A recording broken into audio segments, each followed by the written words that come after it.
Good evening and welcome back. I'm Britt Hume, and this is On the Record. Melania Trump is speaking for the first time since that 2005 video of her husband came out.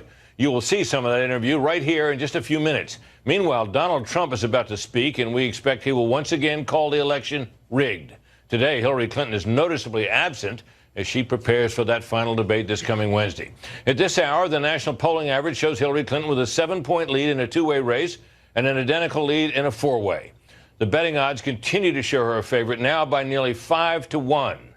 Now, you just saw that real clear average, but many of the polls factored into that have significantly different results. On Thursday, the latest Fox News poll had Hillary Clinton up by 7 points in a four-way race. Then Sunday, an ABC Washington Post poll showed Clinton up by only 4. The roller coaster continues as NBC News and the Wall Street Journal put Clinton up by 11 on the same day. How is this possible, people ask me? Scott Jennings, who's done political analysis for the George W. Bush White House, joins me now from Louisville, Kentucky. Scott, I hear this all the time. People say these polls are all over the place. How can we believe any of them? They seem to have disproportionate numbers of Democrats in the samples that favor Hillary. What about it? Well, some of the national polling has been noisy. Some of that is racked up to the fact that they use random digit dialing, which can create noise. Very few of the national surveys actually call up a voter file, although some do. The other issue is, when are these polls taken? You can get great variance in results depending on when you're in the field. The final issue, I would say, is that margin of error is not a joke. Margin of error matters a lot. And so if they say their poll is a margin of error of 3 or 3.5 points, that's on each candidate's number. And so you can get some variance in these surveys, and that's why most statistical analysts will tell you, trust the polling averages. And right now the averages point to a Hillary Clinton lead in this race. Yeah, tell me what you mean by causing noise. You said at the beginning of that answer that some of these factors cause noise. Explain that if you could. Sure. If you're using random digit dialing, you're calling up random people and asking them if they're going to vote. And you don't actually know whether they're registered to vote or not. They can tell you they are, and they can tell you they may have voted for Romney or Obama in 2012. But that doesn't make it true, and a lot of people don't want to admit they voted for a losing candidate, or maybe they don't want to admit that they aren't registered to vote at all. And so a random digit dialing is something that most campaigns don't do anymore. Most campaigns call directly off the voter file, because then you can actually guarantee you're speaking to someone who's actually got a chance to vote in the election. Now, talk to me a little bit about more about margin of error. When you say if a margin of error is 3.5, which is a common margin, 3.5, 4 points, that means that you're talking about a range that could be as high as 7 or 8 points, right? That's exactly right. And that margin of error is on each candidate's number. The margin of error is actually higher on the difference of the two candidates. It's like 1.5 times what the difference is. And so you see a number that says Hillary Clinton is winning 50-45. Well, she could be anywhere from 47-53, and Trump could be anywhere from 42-48. And so a margin of error means something, and it means the candidates are likely to get in that range. And that's why you might see an ABC Washington Post at +4 and somebody else at +11, because the margin would account for most of that variance. Now, we recently, one of our recent polls had Secretary Clinton up by a couple of points. And then we came along some days later. Things had happened in the interim for sure, and we had her up 7. And people looked at the two polls and they said, well, wait a minute. In the sample there, the Democrats were polled by or +2. They were 2 percentage points more than the Republicans in that poll. And when you came to the next poll where she was up 7, it was Democrats +9. So doesn't that explain the result and make it clear that it's simply because you oversampled Democrats? Well, it's a good question, and people are right to ask questions about polling, but in this case, it's not a good metric to unwind a poll. Party registration, or self-identified party registration, is not something we have a national database on. You can't tell me how many Democrats there are or Republicans, because party registration in most states is a state of mind. Some states do make you vote in a party or register by party, but in most cases it's an attitude. It's not a demographic. And so the truth is, in most presidential elections since the 1950s, Democrats have had a slight, or in some cases enormous, party identification lead over Republicans, but it hasn't always meant that Republicans lost. In 1980, Democrats had a registration ID of +15, and we know Ronald Reagan won. Democrats led in 84 and 88, and Republicans won. Democrats enjoyed a lead in 2000, and Bush won. It was even in 2004, but in both of Obama's elections, Democrats did also have a self-ID advantage. However, in the 2004 2014 midterm, Britt, Republicans were R+1 nationally. So you see some fluidity in how people are determining which party they are in, and it can be affected by who they're voting for at that moment, what's in the news, and other factors that really don't have anything to do with how they're registered in their particular state. Very helpful, Scott. Thanks very much. Right now, Donald Trump's getting ready to speak at a Wisconsin rally. Earlier today, Trump continued his talk about a rigged election, but he took that one step further this time. He tweeted as follows: "Of course, there is large-scale voter fraud happening on and before Election Day. Why do Republican leaders deny what is going on? So naive." And on Sunday television, top Trump surrogate Newt Gingrich argued in the strongest terms that the election is being rigged by the media. Watch this. I think that without the unending one-sided assault of the news media, Trump would be beating Hillary by 15 points. That is a remarkable assertion, unique so far to Mr. Gingrich, but I wouldn't be surprised before too long to hear Mr. Trump say something like that as well. Our nightly political panel is here: Guy Benson, political editor of townhall.com, and Mara Liasson, national political correspondent at National Public Radio. Well, what about this? This is the news of the day. The claims that made over the weekend and again today that this election is being rigged. Newt says it's by the news media. Mr. Trump seems to make a somewhat broader charge. What do you think, Mara? Well, there are two different charges. One, to say it's rigged by the media. In other words, the deck is so stacked against me, I don't have a chance to win. That's almost a rationale for why he might lose. Saying that the election is rigged by voter fraud in advance of any voting, he seems to know this. Well, there's been some. There's been some early voting, that's true. But he's been saying this for quite a while, that the only way he can lose is if the election is stolen from him. That's pretty extraordinary. And that has a lot of Democrats and Republicans worried, because the peaceful transfer of power is a fundamental aspect of our democracy. And is he saying that any result that isn't him winning is illegitimate? And we have now secretaries of state from all around the country saying, no, our processes are fair, they're secure, we have all these built-in safeguards. Sure, some people might try to cheat, but to say that the system is rigged, in other words, that there's some kind of a conspiracy, is not true. The system isn't rigged, right? There could be voter fraud, and there is voter fraud on a small scale across the country. Democrats often deny this, but it is a fact.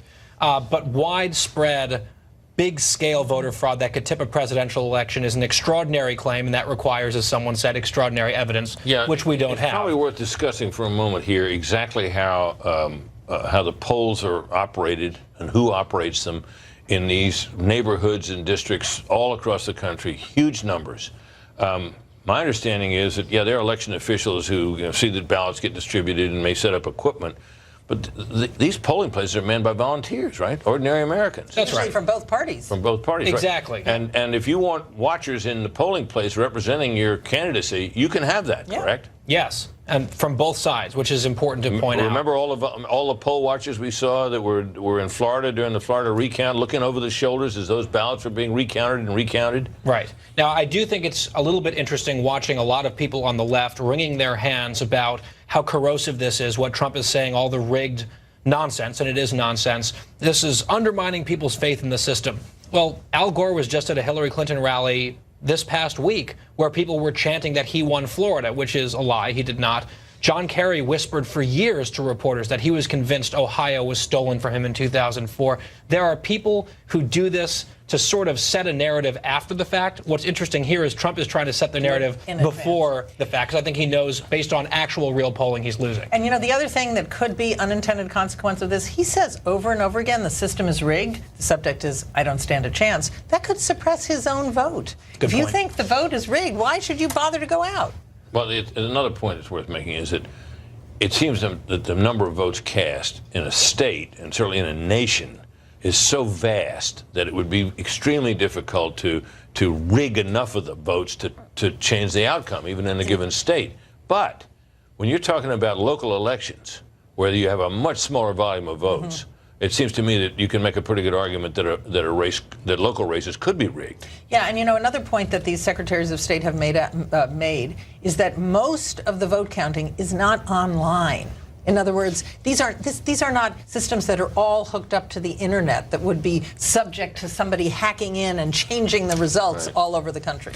And that's why I think, in the scheme of this, it's a better argument. If you're going to choose a rigged argument, going with the media is the better. Blame the press. Yeah. Now, of course, the problem with that argument is Trump's vulnerabilities and unfavorable ratings are roughly where they were back during the primaries, where Trump was being really feted with great, glowing, nonstop media coverage. He's losing this all on his own, but blaming the media, which is clearly biased against Trump, by the way, that's a better point to try to make. What's interesting about that is that the argument is made that the media has hurt Trump, and I think in a strange way, from the beginning, it's hurt Trump, because the wall-to-wall coverage that he got live for his speeches and news conferences and so on, event after event after event, going on for months on end, did propel him to the Republican nomination, but it also left him, by the time that nomination was secured, with these extraordinarily high unfavorable ratings with in the people. 60s. In the unfavorable ratings in the 60s, where they remain today. But that was a byproduct not just of the wall-to-wall coverage he got, but also because he subscribes to a theory that all publicity is good publicity. Right. If he can dominate, that's good. Dominating the media equals vote. Now, that worked in the primaries, but it was a completely different universe when he got into the general election. Right. So he still dominated, but he was not growing his vote. And he seems to put perhaps a ceiling on it. Guy Morrow, we'll see in a little while. Right now, let's speed read some other news in the world of politics. TMZ is now reporting that Billy Bush and NBC and the Today Show have officially cut ties. Bush came under fire after the Washington Post leaked a lewd 2005 Access Hollywood video featuring both Trump and Billy Bush. Sources tell TMZ that a financial settlement has been reached, but that it is confidential. Bush joined Today in August, signing a 3-year, $3.5 billion deal. A federal judge has ordered the IRS to clean up the Tea Party targeting scandal. The tax agency now has less than a month to clear a backlog. It's been more than 3 years since IRS officials first admitted to targeting conservative groups that were applying for tax-exempt status. The IRS must also file a brief detailing the steps it's taken to prevent future targeting. Senator John McCain has promised to unite with his Republican colleagues to block any potential Supreme Court nominee offered by Hillary Clinton if she's elected. Senator McCain told a Philadelphia radio station that Republicans need to keep control of the Senate for that very reason. Senator McCain also said he isn't sure Donald Trump would be better at picking a justice than Clinton would. A defendant in the Bridgegate scandal took the stand in his own defense today. Bill Baroni testified that New Jersey Governor Chris Christie was not told about the alleged political revenge plot that caused traffic jams. The former Port Authority executive also proclaimed his own innocence, saying he was tricked by David Wilstein, the man Christie placed at the agency. And there is now evidence of a quid pro quo between the State Department and the FBI. We have that evidence coming up shortly. Also, Melania Trump just spoke with Fox's Ainsley Earhardt about her husband's controversies. You'll hear directly from Melania Trump coming up.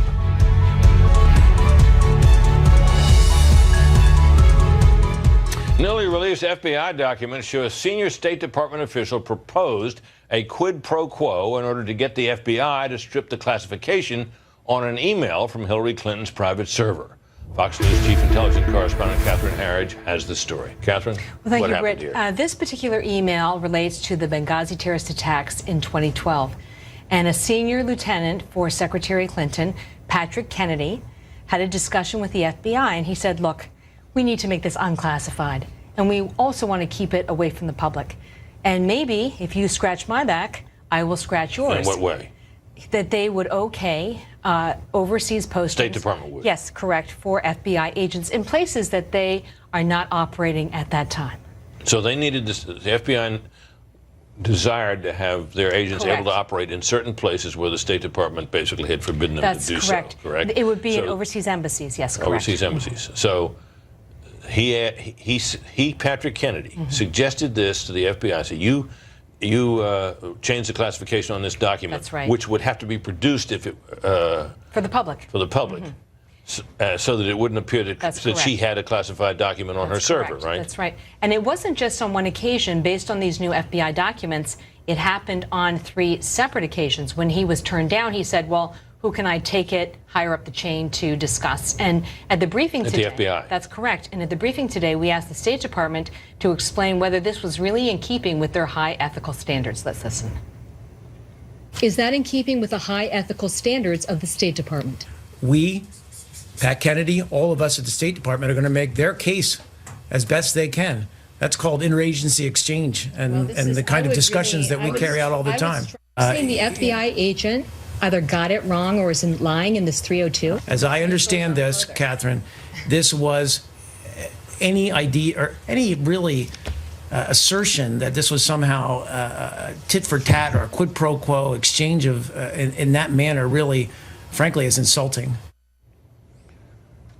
So what the State Department said today was that these FBI agents got it wrong and that this was simply their opinion in these interview summaries. But you know, this is not how the system works. And we asked the FBI whether they accepted the State Department's position that their agents got it wrong and were essentially incompetent in understanding what Kennedy was trying to communicate. And what did the FBI say? The FBI has not responded. What's interesting to me is the way in which the State Department and the FBI are emphasizing the email's classification was never changed. No additional slots for the FBI were granted by the State Department overseas. So this swap or the quid pro quo never took place. Right. But you know that that's not the issue. We don't have any reason to believe it took place. That's right. That's correct. But that's not the issue. The issue is he was trying to do a deal. And even an effort to bribe a federal official is a criminal offense. Right. Even the attempt. Right. Whether it's successful or not. I guess we shouldn't hold our breath waiting for this one to be prosecuted, though, should we? Well, what I have my eye on is that after November, the chairman of the House Government Oversight Committee has said that he's going to hold at least 4 hearings based on these documents, and one of them is on the role of Kennedy and the altering of the classification on these emails. And tonight, Chaffetz and the chairman of the House Intelligence Committee, Devin Nunes, have written to Secretary Kerry and said they want Kennedy's immediate removal. Now, that's not going to happen, but it can tell you that there's a lot more pressure. Yeah, we haven't heard the last of this. That's correct. Yeah, Catherine, thanks very much. For weeks, the hacked emails from WikiLeaks have dropped bits and pieces of information from the Clinton campaign. Tonight, we asked Chief National Correspondent Ed Henry to pull the key revelations together in one place. Here is his report. With WikiLeaks spilling out literally dozens and dozens of secrets about the inner workings of Hillary Clinton's campaign, plus new information about pay-to-play deals at the Clinton Foundation, these are the types of revelations that could have threatened to sink her campaign in a normal year. It's just awfully good that someone with the temperament of Donald Trump is not in charge of the law in our country. Yeah, because you'd be in jail. But this, of course, is not a normal campaign year. And some of the most controversial Clinton emails are getting lost in the swirl of he said, she said. Consider this. Leaked emails reveal behind closed doors, Clinton is moving way left on immigration. Once telling bankers in a paid speech she dreams of, quote, open trade and open borders, a far cry from how she frames her position in public. We need to secure our borders. I'm for it. I voted for it. I believe in it. Yet, according to television transcripts reviewed by Fox, the Clinton campaign has been confronted on the contradiction just 4 times since that immigration email leaked 10 days ago. Thank you, thank you, thank you. Another email that has escaped much scrutiny was this one from Clinton's failed 2008 presidential bid, which shows her allies privately raising the fact that then Senator Obama had ties to Muslims. In the last week, friends of Clinton have insisted this is the work of an outside Democratic super PAC that was merely preparing for possible attacks that Republican John McCain could use in the general election. Although the documents circulated by these Clinton allies also floated other negative attacks on Obama for his support of gay adoption and past cocaine use. Certainly a sharp contrast to the more cozy relationship that Clinton now wants to highlight with President Obama in this campaign. That we are able to hopefully determine the motivation of Saeed Farouk and his wife. Another email lost in the WikiLeaks deluge showed that when 14 people were killed and 22 injured in the San Bernardino terror attack, Clinton staffers were upset that a white man had not committed the mass shooting. Upon learning the name of the suspect was Saeed Farouk, Clinton spokesperson Karen Finney wrote, "Damn." Campaign chairman John Podesta piped in, "Better if a guy named Saeed Farouk was reporting that a guy named Christopher Hayes was the shooter." And then there are the emails where Clinton herself tells Podesta that Qatar and Saudi Arabia are providing financial and logistical support to ISIS. But a separate email shows the Clinton Foundation had no problem taking a $1 million check from the Qatari government. Officials demanding 5 minutes of FaceTime with Bill Clinton after committing to the funds on the former president's birthday. Did you know about Hillary Clinton's use of a private email server? No. While she was Secretary of State? No. And a leaked email between Podesta and Clinton aide Cheryl Mills cast doubt on whether the president downplayed that a bit too much. A March 2015 email shows those Clinton aides trying to decide whether to turn over the president's emails with Clinton, which certainly implies that they had some sort of communications on her non-governmental email account. Did the president lie there? Well, I don't know, because I actually do not know. And with WikiLeaks founder Julian Assange promising he's got more emails that will be leaking out before the election, sure, that may put more attention on the Clinton campaign. On the other hand, it may just overwhelm the previous emails that have already come out and gotten very little scrutiny. Britt? Ed, thanks for that. And several Americans are still being held in Iran. But why isn't President Obama doing more to bring them home safely? Well, Ambassador John Bolton will be here to try to answer that question next. And Melania Trump spoke to Fox News, her first interview since that 2005 video. That is also coming up. Stay with us, please. Well, many of you at home and many of us in the media have been focused on the 2016 presidential election. The world, and especially the Middle East, has hardly remained quiet. Former U.S. Ambassador to the United Nations joins us now from Philadelphia. Ambassador, give us a little briefing on those of us who haven't been paying very close attention to what's going on in the Persian Gulf and in that area. What's been going on?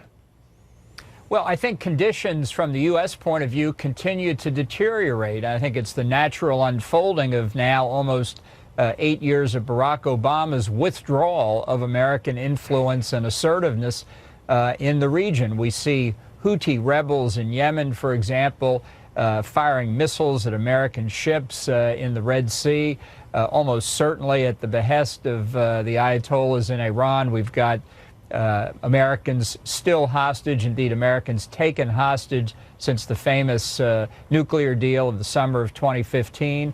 And in fact, we've got Iran continuing to act in a thoroughly belligerent manner all around the region. At the same time, we have Iraq and Syria effectively disintegrated as states, and security and state systems all across the broader region of the Middle East beginning to crumble. So it's not a pretty picture, that's for sure. Are you encouraged at all by the fact that this long-awaited Iraqi attempt to retake Mosul is finally underway? Well, you know, we've heard a lot of stories about offensives from the Iraqi government, and we've heard a lot about victories by the Iraqi government. They sometimes coincide with reality, but not often. You know, it may well be that they can take Mosul back if there's anything left of the city physically when they're done, and hopefully not too many civilians are killed in the process, and hopefully neither ISIS nor the Iraqi forces commit too many atrocities. All that remains to be seen. But even if ISIS is defeated here, and I think that will be the outcome, they have retreated in a steady, organized fashion, in good order. They're not being routed. And the progress that's being made, let's be clear, by this Iraqi government, aided by 6,000 American advisors, is almost entirely to the benefit of Iran, which effectively controls the Iraqi government. So it may be good news that ISIS is retreating, but it's bad news that Iran is advancing. So Iran advances in Iraq, and Houthi rebels egged on and perhaps supplied by Iran, firing on American warships. What kind of response, if you were drafting and controlling the administration policy here, how would you respond to those missiles? Well, I would have responded in much more than the kind of proportionate fashion that the administration did by taking out 3 radar sites over the weekend. I believe it's nearly certain that the Houthi got those missiles from Iran. I think it's entirely possible there are Iranian Revolutionary Guards Corps officers there controlling and directing the missiles, maybe even firing them. And that in any event, I think the word to fire, not fire, the final word came from Tehran. So I would do a lot more damage to the Houthi, to their command and control centers, to their whole infrastructure, to teach Iran a lesson. The problem that we're facing, in a general sense, is that countries like Iran, terrorists like ISIS and Al-Qaeda, Hezbollah, Hamas, think they can get away with nearly anything. They don't see any effective American response. So they're going to push the limit and see how far they can go. John Bolton, thank you very much, sir. This is Fox News Alert. Our Carl Cameron is with Donald Trump in Green Bay, Wisconsin right now. Carl? Hi, Brett, and he's just about to jump out to the stage, but we got an opportunity. Thank you for doing this, Mr. Trump. Thank you. So today, big news about the Undersecretary from the Department of State, Patrick Kennedy. You know the details. Obviously, you're upset about it. What do you want done? Well, it's illegal. I mean, what's taking place is illegal between Justice Department and the FBI and Secretary of State and the State Department. I think it's crazy what's going on. It's totally illegal. It's a criminal act. It's a crime. And I hear the Republicans are going to hold hearings after the election. Why would you hold them after the election? You want to hold those hearings before the election. But this is a criminal act, and it's incredible that they can do this and get away with it. So there you go. Taking shots at Republicans again. Oh, it's very disappointing. I mean, when you see that and you'd say, what's the purpose of holding them after? Now, after is better than not having them. But, you know, we have 22 days. That's a long time. You would think you'd hold these hearings, frankly, immediately. This is serious stuff. This is big stuff. This is Watergate. We're in Wisconsin, home of the House Speaker Paul Ryan, who you've been having a battle with. Question. What is it about your differences and aggravation with the Republican Party? Are you trying to change the party? Are you trying to lead and unite the party? What's the goal here? We're trying to unite the party, and we largely have it united. I mean, every once in a while, Paul will stand up and say he disagrees with this or that. For instance, when I talked about a rigged election, when I talk about the press taking people with absolutely no case whatsoever and trying to put it on front pages, that in its form, it's a media rigging of the election. You look at certain areas of the country in terms of the voters and the booths and everything else and what's taking place, and illegal immigrants voting and people that have died 10 years ago voting. Now, most of the investigations that have happened about voter fraud in past elections has been more about voter registration fraud, not voter fraud. And just today, your campaign manager, Kellyanne Conway, suggested that you were talking about past elections, not this one. What evidence is there that you've seen that suggests that there's voter fraud underway now? Well, I am talking about past elections. I'm talking about recent elections, but past, because that's the ones we have to judge by. And when you look at the voter fraud, when you look at illegal immigrants voting all over the country, when you look at people that died 10 years ago, I mean, there's one person died 21 years ago, and that person's still voting. Was a Republican, now votes Democrat, which is sort of an interesting phenomena. But we have voters all over the country where they're not even citizens of the country and they're voting. And you look at certain cities, I won't name them right now. I mean, there's cities I want to do well. You've mentioned Philadelphia quite a bit. Well, Philadelphia is one that's mentioned. I think Romney got no votes and McCain got no votes. I mean, like, no votes. And Philadelphia is certainly one. You look at what's going on in Chicago. You look at what's going on in St. Louis and many other cities. There's tremendous voter fraud. And how Republican leadership doesn't see that is beyond me. So this morning, once again, with the tweets, you were talking again about some of your accusers going back to the last debate, where you said that you would prove that their allegations were false. Have you yet proven that? And what should we be looking for as evidence that it's false? Absolutely. Look, first of all, they were all lies. They were made up stories. They were fabricated, whether they like Hillary or whether they just want to become a little bit famous or something. You take a look at the butler. The butler was supposed to be the witness. The butler was my witness. I mean, it was 100%. That was a disgrace that they were able to say it. And, you know, it would be very easy to say apologize, but you can't apologize for an event that never took place. These events never took place. The one young lady has 5 family members saying what she said is absolute nonsense. She admired, respected. She thought Donald Trump was great. Invited me out to her restaurant in April. I didn't even know who it really was. She was a contestant on The Apprentice, I remembered. Invited me to a restaurant after obviously I didn't go to a restaurant, and then got very nasty with the charge. It was totally bogus, but the press should report it as bogus. Every one of those charges were false, and they were lies. But what's the evidence of that other than people just saying it didn't happen? I mean, if they didn't see it, how can they say they didn't see it? I'll tell you why. Because, first of all, it didn't even take place. It didn't take place. I didn't see them. The woman on the airplane 35 years ago or 30 years ago, I mean, you don't even believe that one, okay? But I don't know, maybe you're very gullible, but you don't believe that one. We'll have a woman on the airplane 35 years ago. No, these were bogus charges. These were lies. These were fabrications. And, you know, I like saying it. Somebody else would say, let's focus on jobs, which I do. Let's focus on ISIS. Let's focus on the Second Amendment and judges of the Supreme Court justices. And I agree with that. But I want the truth to come out. But you keep saying that the media is collectively working against you. Do you really think we're part of a global conspiracy, really? I mean, honestly, Fox, a global conspiracy? Right. Fox hasn't been great, but the others have been really bad. Yeah, I would say that Fox certainly hasn't been great. but you've been better than some of the others. I would say that's true. All right, Britt, we're going to send it back to you. Mr. Trump got to get on the stage, and we'll be out there on the riser to tell you about it afterwards. Thank you, Carl, and thanks to Mr. Trump. Thank you. Sorry, folks, you better watch out what you order at Starbucks. Pumpkin spice lattes may be intolerant. That's right. Campus craziness is next. Plus, you'll hear from Melania Trump in a rare interview. That's straight ahead.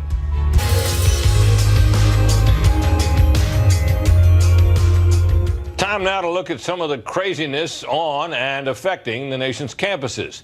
A newly released study in the academic journal GeoHumanities says pumpkins are a racial issue and pumpkin spice lattes are a symbol of white privilege. The peer-reviewed article is titled "The Perilous Whiteness of Pumpkins." This is real. It seeks to answer such questions as, why did pumpkin spice lattes become the symbol of basic white girlness? And why did they stick even more than Uggs, yoga pants, or scented candles? California State University San Marcos has assured illegal immigrant students that they will not be deported by campus police. An email to students says the University Police Department will not contact, detain, question, or arrest any student suspected of being an illegal immigrant. The email also noted that U.S. Customs and Border Patrol will attend a career services event on campus, but, quote, these agencies are attending in a recruitment capacity and will not be on campus in an enforcement capacity. Conservative students of color at Cal State University Los Angeles were harassed after they invited a black conservative to speak on campus. Young Americans for Freedom posted video of students tearing down flyers for the event. Conservative students of color who supported the event were attacked with racial epithets and called sellouts on social media. Young Americans for Freedom says its chapter at Cal State Los Angeles is mostly students of color. The university says it respects freedom of expression, and the person who made the Facebook posts was not a student at the school. Cherry Creek School District in Colorado has asked employees to fill out a white privilege survey. According to ABC affiliate KMGH in Denver, the survey featured 26 statements on white privilege, including, quote, because of my race or color, I can comfortably avoid, ignore, or minimize the impact of racism on my life. Participants were asked to say whether the statements applied to their personal experiences or not. The district told Fox News that it's been doing the survey since 2003, and the answers are known only to the person who takes the survey. If you have a campus craziness story, let us know. Email us and tell us about it, campuscraziness@foxnews.com. We would appreciate hearing from you. And you will hear directly from Melania Trump in just minutes. This is her first sit-down interview since that lewd 2005 tape of her husband, Donald, was released. You'll see that interview next.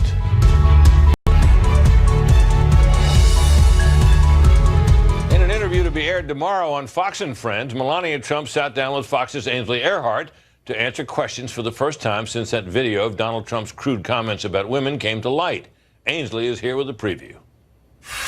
Brett, a little more than 48 hours after that 2005 video came out rocking her husband's campaign, Melania Trump showed up in St. Louis to support her husband at the second presidential debate. As her husband was grilled about his crude comments in the video, many of us at home were wondering, what is Melania thinking? Well, earlier today, Melania sat down. She opened up to me for the very first time since that video, telling us about the first time she heard the video. Those words, they were offensive to me. And they were inappropriate, and he apologized to me, and I accept his apology, and we are moving on. From a woman's perspective, what were your thoughts when you heard those tapes? This is not the man that I know. This is, we could see, as I always said, as my husband said as well, for a successful businessman, entrepreneur, entertainer, that he did so much in his life, being in so many shows, so many tapes. It's very hard to run for a public office. And he did it anyway. He said, I want to help American people. I want to keep America safe. I want to bring back jobs, bring back economy. So our children, our future will be the best way possible. And since that 2005 video's release, 10 other women have come forward. During our interview, I asked Melania about the accusations. I was not surprised in one way, because, as I said before, everything was organized, and it is 3 weeks before the elections. All these women coming out, and they are allegations that they are not true. Why now? Why 3 weeks before the election? What they're accusing my husband, that is not the person that I know. What is your message to these women? What would you like to say to them? That all the allegations should be handled in a court of law and without the evidence. To accuse somebody, is a man or a woman, it's damaging and it's unfair. Why do you think they would make this up then? Because they want to damage the presidency of my husband. And it was all planned, was all organized from the opposition. At that second presidential debate, Donald Trump tried turning the tables, appearing with Bill Clinton's accusers just hours before. Is it fair for the media to bring up Bill Clinton's past, or for Donald Trump to bring up Bill Clinton's past? Well, if they bring my past, why not? So they're asking for it. They're asking for it. They started. They started from the beginning of the campaign, putting my picture from modeling days, as you want that to be your first lady. That was my modeling days, and I'm proud what I did. I worked very hard. Mainstream media, being fair with all of the coverage? No. Why? They don't check the facts. I noticed that with me.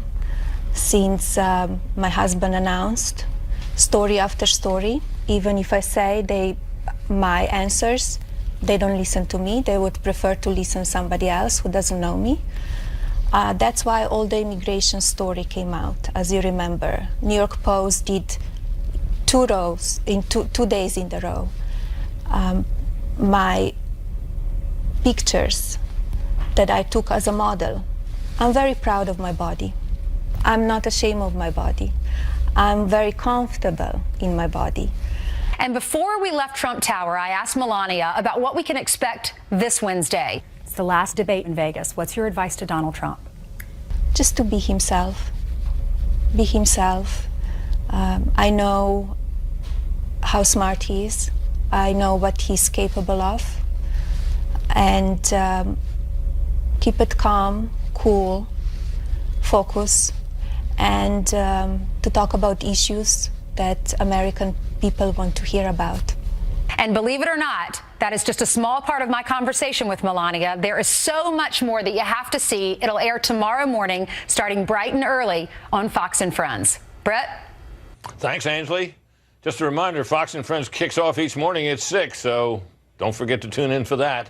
To respond to both that Melania Trump interview and the latest Clinton emails, and the news about Mr. Trump from Mr. Trump himself, our nightly political panel is back. Guy Benson, political editor of townhall.com, and Mara Liasson, national political correspondent at National Public Radio. Well, she said, did Melania Trump, that he should be calm, cool, focused, and talk about the issues of interest to the American people.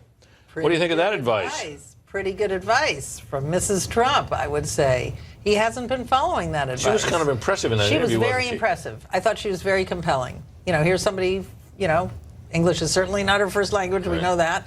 But she made her case, and she was very poised, and I thought she did a good job. And it's too bad, because if it wasn't for that plagiarism incident, she also did a good job at the convention, and then she disappeared. She probably would have been a good asset for him if that hadn't happened. A good surrogate, yeah. She should have suggested that right there, didn't she? She was excellent. I mean, that is the best defense of her husband that I've seen from anyone.